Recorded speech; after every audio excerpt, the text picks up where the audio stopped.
You know how frustrating it is when prospects and customers don't understand the value that you're offering to them. When people can't relate to what you're saying, they walk away. Every business needs to make money to stay in business. So the question is, how do you make that connection, and how do you get people interested in the products and services that you offer? In the Authentic Marketing Podcast, we're going to provide you with a plan. We show you how an authentic approach to customer engagement creates clarity within your sales and marketing, generating more leads and closing sales faster. In today's episode, we're going to take a look at story.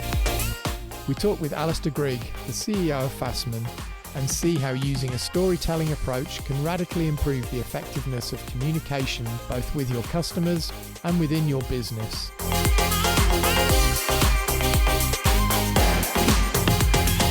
Hi there, and welcome to the first episode of the Authentic Marketing Podcast in association with Demodia.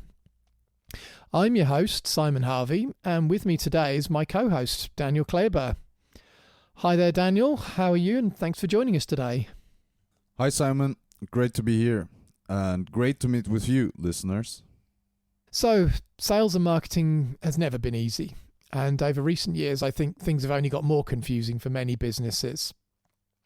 With the rapid shift to digital marketing that we've seen in the last few years, I know that many of you listening today have struggled to find approaches that work for your business. Do you try social media? How do you use AdWords? What is SEO? What's the difference between email marketing and marketing automation? How do you set up a CRM, or why do you even need one? These are all questions that I've asked myself and all questions that I've been asked over the years. Having trodden this path myself when I started Demodia, I really understand the pain that you're going through, and that's why I created this podcast. I want to be able to help others like you that are going through the similar struggles to what I've been. So throughout this podcast, we're going to make your life easier by giving you a plan. I'm going to give you some simple steps in each episode that you can follow that will make your marketing simple and effective. So, welcome, Daniel, and thanks for joining me here. So when you volunteered to help us out with the podcast, I know you thought it was going to be an easy way to get out of your regular day jobs. Just to provide you wrong, I'm going to start off with a quick test. Before we started this podcast, Daniel, we had our regular internal staff meeting. Quick memory test for you now. Can you tell me what it was that I said that we were going to do during this week? What was it we talked about in this meeting? We talked about organizational restructuring and how we are going to define the role of each staff member. That's pretty good. You were listening. Good to hear. That was pretty easy, though, let's be fair. So let's push you a little bit harder. Can you explain to me something that you heard on one of the recent HubSpot training videos, perhaps, that you were watching? Yeah, I'm doing the CMS implementation exam at the moment. I remember the guy talking about having an implementation plan, managing customer expectations, migrating from another CMS, and all that. Yeah, again, not too bad, but it was something that you were doing last week. So again, I'd hope you'd remember it fairly well. How about, let's go a little bit further away, one of the presentations maybe that you saw at Inbound last year? Well, I remember that I was there, but I have to be honest, I don't really remember the presented content. I definitely remember that I had a couple of beers afterwards. That's probably more like the trouble. I'm sure you spent more time thinking about the beers and the stories you were telling with the girls afterwards rather than thinking about the presentations. So, yeah, I'm sure you probably got a lot out of the sessions at the time, but I think you've proved my point. You know, that was only October last year and your memory's already fairly fuzzy about that. Let me try and push it back even further just to sort of prove things. How about this? Tell me a story that your parents told you or something that you saw on television as a child. Let me think. One of my oldest memories is watching Yu-Gi-Oh!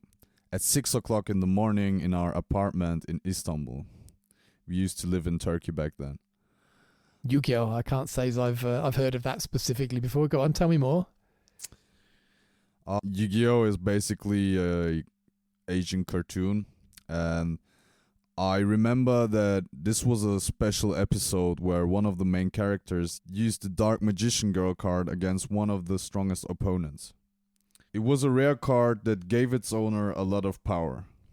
So, just out of interest, how old were you then? Can you remember? I was about 4 years old.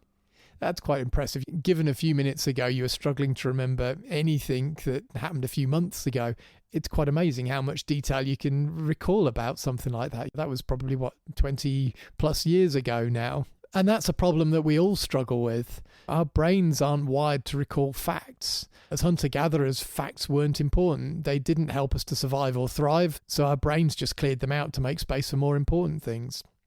And to this day, that's still the same. We forget facts, we forget figures, but we understand stories. So listeners, I know that you struggle with this every day. You're bombarded, like me, with information, facts and figures, and the more that we hear, the more that we forget. So the question is, how do we help our visitors, and as sales and marketing people, how do we get our prospects to remember our messages? I can't even remember what I had for breakfast yesterday. What we're seeing here is that our brain is wired to remember stories. And when information is presented to us in the form of a story, we are more likely to engage with it and remember it than if it was just a stream of words. And the reason why is because stories follow a simple template that has been used by tribal elders, oracles, and storytellers for centuries. So I'm going to ruin films for you forever now by explaining to you the framework that storytellers use to create films and novels that you remember. And what's best is that you're going to be able to apply this straight to your business and to your sales and marketing. So the best filmmakers have this down to a T. When they start writing a script, they quickly introduce the hero. The hero is the main character of the story, and they often have a challenge or a problem that they need to overcome. And this introduction needs to happen within the first 7 to 9 minutes of a film, or within the first chapter or two of a book. Then comes the guide. The guide shows them how to solve this problem. After that comes an inciting incident. This is the point in the story where the hero has to act, and they have to follow the advice that the guide has given them. Then finally, we get to the point where ultimately the hero wins out, they avoid the pending doom, and they transform into something new. This is what storytellers call the hero's journey. So how do you apply this to business? Well, yeah, there's numerous frameworks that are out there that teach you how to create stories for business, but one particular one that I like, that I think is very simple, is Donald Miller's story brand framework. In this framework, there's 7 key steps. The first one is to introduce your character. So as I say, the character is the main person in the story. The second is to outline the problem that they're struggling with. So this is the thing that they need to overcome. This is the thing that is stopping them from achieving their end goal. The third stage is to introduce us as the guide. Many companies make the mistake of playing the hero. We're not the hero. We are the guide in this story. And we're here to really tell our hero, our main character, how to solve the problem that they've got. Step 4 is that we're going to lay out a plan. We're going to tell them how exactly we're going to help them solve this problem so that they understand how they're going to engage with us and what the process of working with us looks like. Step 5 is we need to call them to action. We need to tell them it's time to do something, otherwise they're not going to act. Step 6 is we want them to avoid failure. So we need to make it clear what failure looks like, because otherwise, without any potential to fail, there is really no need for them to act at all. Then step 7, we want to outline what success looks like. How are they going to transform from what into what as an organization or as a person? When you create a clear story like this, it's much easier to engage both your prospects, and even you can use this sort of thing for communications internally with your staff. And so once you get away from thinking and talking about features and functions and start to really think about the bigger picture of what the problem is, that's the time that people start to get engaged. They start to believe themselves part of this story. They picture themselves in the situation that you're describing, and they start to get more enthusiastic and they remember these things. The question I get the first time I introduce the customer the storytelling approach is, we're already doing this. We have a messaging document and a value proposition. And they're right. Most of you listening probably already have some form of value proposition. But it's not just about knowing what those elements are. It's about how to include them as part of a narrative. Yeah, this is something that I've heard as well before. I often like to explain it like this. It's like having a jigsaw puzzle. You've got all the pieces that are there, but you're missing the picture on the box. So you've got no idea what it is that you're trying to build. You've got no idea what this final puzzle's supposed to look like. And the thing is that most people don't have enough time or patience to make that picture up in their own mind themselves. So what you end up with, again, with these value propositions is just a bunch of facts and figures and ideas that are quickly forgotten. The picture is like the story, or the story is like the picture. Once you have that picture, you know what you're building. And once you've got the story, you know how to pull all these pieces together, and your memory actually remembers that much better. So creating a compelling story is not just showing to your audience what you're going to do in a crystal clear way, but also making it really easy for them to remember. So earlier this week, I had the chance to talk with one of our great customers about exactly this, and to hear more about how having the right story has helped them to make their sales conversations easier. Alister Grigg is the CEO of Fastman, and he was struggling to get his prospects and partners to understand the value that his company was bringing to their business. Alister talks about how storytelling changed his approach, not just to selling, but to running his business. I know you're going to learn a lot from this interview with CEO of Fastman, Alister Grigg.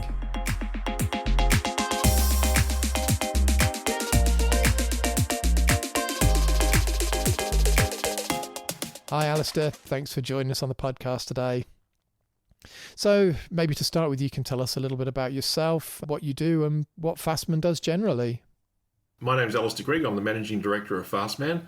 And Fastman's a company that's been in existence since 2006. We specialise in information management, primarily on the OpenText and SAP platforms. And we've been working with Simon and his team for a good number of years now.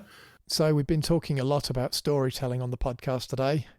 We've done quite a bit of this work together, I know, in recent years, but I think it'd be interesting for our listeners to hear a little bit more about some of the challenges that you were having getting your messages across to customers and even internally to staff.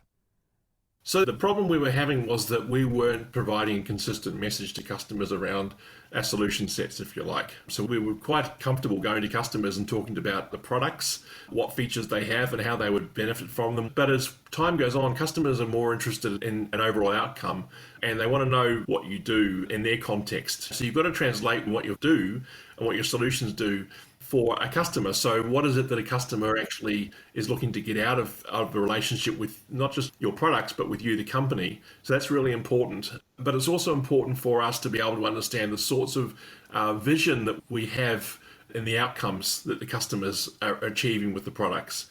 So the brand story does that for you. It gives you the ability to be able to visualize the end state, if you like, so you can explain it more clearly, but in words that the customer is comfortable with.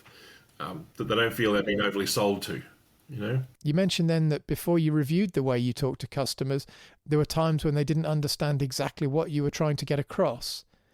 When you've got the perfect prospect lined up and you know that they could absolutely benefit and use Fastman's products and services, how did that make you feel? How did it make you feel when they just don't engage with you because maybe they didn't understand the benefit or didn't see the problem that you were trying to solve? Well, it doesn't make you feel very good, does it? Because you put a lot of effort and work into your products over the years and into your company, and you see the customers who are successful, and when you break down why they're using your products and what they're getting out of them, and then you look at other customers or other prospects who you're talking to, and they don't get it. When you send a message to somebody, it's always your job to make sure that that gets to them in a way they can consume. So you've got to look at yourself first. If you believe the message is correct, and you believe that the product is appropriate for them, then I think it's incumbent on you, the person sending the message, to look at how you're sending it. Because if the message is not received, that makes you feel frustrated. Yep, very much so. And I think you're absolutely right. It's up to us as marketers and salespeople to make sure that our prospects and customers understand our message. In this age of social media, memes, and other quick consumables, people don't sit and read for hours these days. You're absolutely right. They want to see a message and understand it quickly. And if they don't, they're off to something else. I think the other thing that you said in there is insightful as well. It's our job to explain that for sure. So back to you. What was the tipping point for Fastman in the end? What made you finally decide to embrace story and update your messaging? The timing coincided really well, because at the same time as we started working with you on the brand story, we packaged the products up into solution sets. We've always had solutions. I mean, we've always presented solutions, but we've never thought of it and presented it the same way that we decided to do this time around. We're able to use the brand story approach as part of the launch process, if you like, for those solution sets. So for what we present now, it's quite different to what it was 6 to 8 months ago. You're right. One of the first tasks that we performed when you asked us to look at this was a review of your existing content. And I seem to recall there was quite a large disconnect between the messages that people were seeing on the website and what your sales guys were presenting to them in their own presentations. Some of the content we saw was more business focused. Other bits were much more technical focused. Everybody seemed to have their own take on things, their own spin, even though you're all trying to sell the same thing. So, yeah, I mean, it wasn't surprised that customers were confused, really. I think previously you could see a specific customer would get the message, right? If it was the right audience and it was the right group of people, you could see the technical people would get it. But you had to make sure you had those people in the room. And that was one of the problems, that when you approach a customer, it's always hard to get the right people in the room. And if your message can only be delivered to one group of people, then I think you've got a bit of a problem, because you need to have a message which is relevant to a broader audience inside the customers, because the sort of products we deal with, they're not products that are bought by someone over the internet using a credit card. They're generally bought by a group of people, or get consensus across a group of people before a decision is made to implement them and use them. Yeah, that idea that technical people in the room aren't the ones to hold the credit cards is absolutely spot on. I think many of the new business owners that we talk with as well overlook that when they're working on their pitches. This is something that I know we went through with you, Alister, but let me introduce the storytelling framework that we use to our listeners that maybe aren't so familiar with it. So it consists of 7 simple steps. I'm not going to try and go through them all here, but I'll give you a link for those that are interested at the end of the podcast where you can learn more. So step 1 is to be really clear as to who the hero of the story is. Look at your target audience and create your story for them. As you mentioned, Alister, it's unlikely that that's going to be the technical person. It's more likely to be someone managerial or in a decision-making role of some sort. Step 2 is that you've got to understand what the problem is. Or in other words, what challenges are they trying to overcome? This is really the key part of the story that's going to get them interested. When they hear you talk about a problem and they know that they've got that problem, suddenly all their attention is going to be on you, because they now want to hear how you're going to solve that for them. Next up, step 3. There's only one hero in any good story. And as that role's already going to be filled by our customer, we need to position ourselves, our company, as their guide. So I like to think of something like Star Wars with Obi-Wan and Yoda. Their job and our job is to guide the hero and help them overcome the challenges that we identified previously. Then comes step 4. This is the idea of giving them a clear plan. Heroes in stories are helpless characters. We talked about films earlier, and prospects are much the same as that. We need to clearly outline a few simple steps that they can follow in order to take action and engage with us. So, I know we went through that whole process with you, Alister, in a lot more detail than that. It sounds like a lot of work, and it's a very different approach, I know, to what you guys were doing before. What were your initial thoughts about this approach when we originally introduced it to you? I know it was something that was quite new to you. I was open to it because reality is storytelling's always been part of our approach to business. If you think about when you're talking to customers, or not customers, anybody, you're talking to business associates and so on, you often tell stories to stress a point or to give an example of what you're talking about. You often do that. But what you don't do is you don't have a framework. Storytelling itself is something we've always, I say always, a lot of us do throughout our working career automatically, but we don't do it with structure. And realistically, I'll be straight, it doesn't take a lot of work. Once you've got the structure, it's actually fairly straightforward. And as you talk about the steps, it's obvious that it doesn't take long for that to become habitual. You just say, okay, how am I going to approach this? Who's the hero? Who's the villain? What's the success look like? That sort of stuff. Yeah, I think you're being relatively modest there when you say it doesn't involve much work. But yeah, it really was great to see the whole team involved in the process. We had the development folk involved, we had salespeople in the room, and we really did dig into the various parts of your story over the course of a couple of workshops. A thing that to me was amazing to watch, though, was over that time, how everyone's whole concept of communication and how to communicate your product really evolved in people's mind. It moved from these small technical conversations and focusing on very, very specific individual challenges to a much more holistic view that everybody agreed on. So how have things changed for you at the moment, Alister? Have you seen changes in your overall alignment, or what's the transformation behind the scenes been within Fastman? So when we go to partners now, we can go to partners with a broader story. When we go to those partners, we can talk to them about data transformation, which before we would just talk about a specific product. So that's one area we can use it in. The other area, interestingly, I think is internally. So I think I've mentioned to you before that we use this method, or I use this method internally now for the team. So when I'm talking to them about why we're investing in certain areas, or why we're going to market, or why we're doing different things to what they would be expecting or they're used to seeing, then I actually use a little brand story approach in a micro way, even just for a 2-minute discussion on one of our town halls. I'll use the same thing. I'll say, this is the current situation, this is where we want to be, this is the thing that's causing grief, this is what's in our way. That's really cool to hear. Yeah. It works really well. So it's not just pure marketing, it's also in relationships and internal messaging. We do a lot of webinars at various points, and I see the results in terms of the number of people we're getting to the webinars. Even when we do the simple invitations and the follow-ups and so on, I'm seeing that. I'm also seeing a bigger response from our partners to those activities. Fantastic. Now, it's always good to hear that the hard work was really paying off, and paying off across the board, and not just on the original website that we were working on. Given how successful this has been for you, where do you think Fastman would be today if you carried on doing your marketing the way that you were before?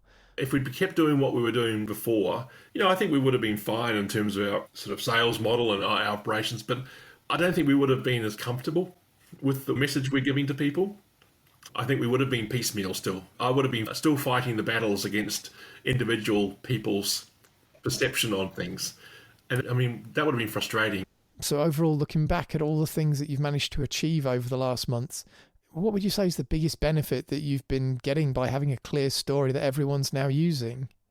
A little bit more comfort, a little bit more confidence. I say a fair bit more confidence, actually, not just a little bit. A fair bit more confidence that we actually add value to our customers, and we as an organisation deliver value.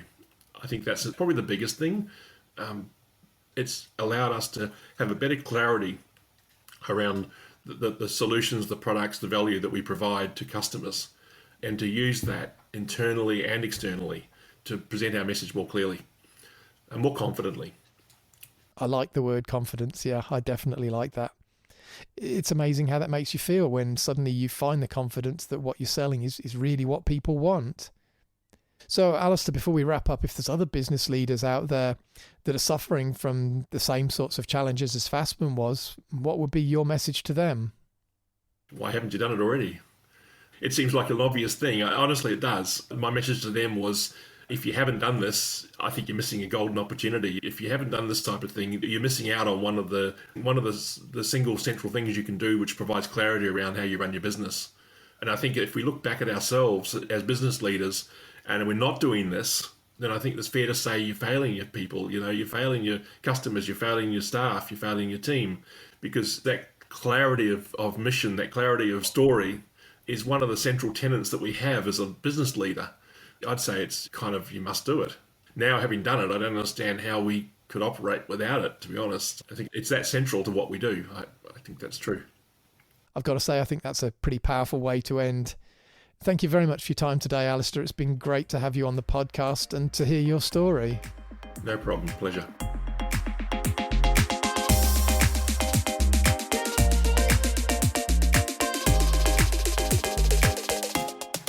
That was amazing to hear the success that Fastman had had by rethinking their approach to communications and using storytelling throughout their business.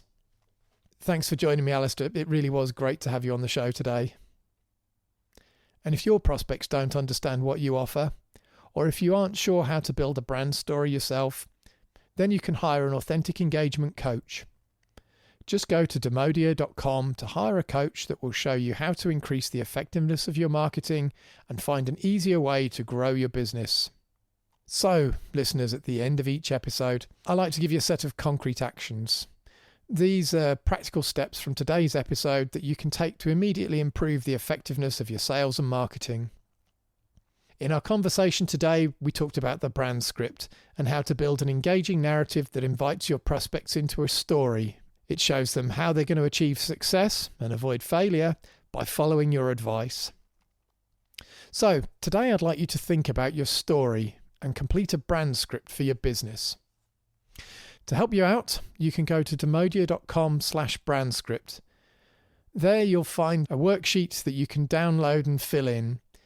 In there you'll find sections for each part of the storytelling framework that I mentioned. I want you to go through and complete each section of this worksheet. So to remind you and guide you through the sections, firstly, you're going to identify your hero and what they need. Second, we need to establish the problem. This needs to be something that you can solve and something that you want to be known for. The third step is to introduce yourself. Don't forget you're the guide, not the hero, so be empathetic and show your prospects that you understand how they feel. Fourth is give them a plan. Everyone's nervous about stepping out and making that first move, so if you hold out your hand and explain what's going to happen, they're much more likely to respond. Next is a call to action. Make it strong, make it clear. You can provide a backup plan for people that aren't ready to chat yet, but I wouldn't go more than one or two because otherwise you're just going to confuse. The sixth step is the transformation. They've followed your advice, so now show them how amazing their life's going to look. Finally, it's the pinch of salt. Without the possibility of failure, there's nothing to fear, and without fear, there's no need to act. That's all there is to it. So jump in there, download the BrandScript worksheet and fill that out. If you haven't quite got there yet, don't worry. We're going to go into a lot more detail in the coming episodes. So just hit that subscribe button. Once you've filled out the sheet with all your answers, now you want to use them and use them everywhere. With a clear story, your marketing becomes simple and you'll find your prospects will engage. That's all for today's episode. Thank you so much for listening to the Authentic Marketing Podcast, where we help you to create a sales and marketing plan that will get you new customers and grow your business. So follow us and rate us wherever you listen to your podcasts, and don't forget to join us on LinkedIn. We love to hear what you want to know and how we're helping your business succeed. See you next time.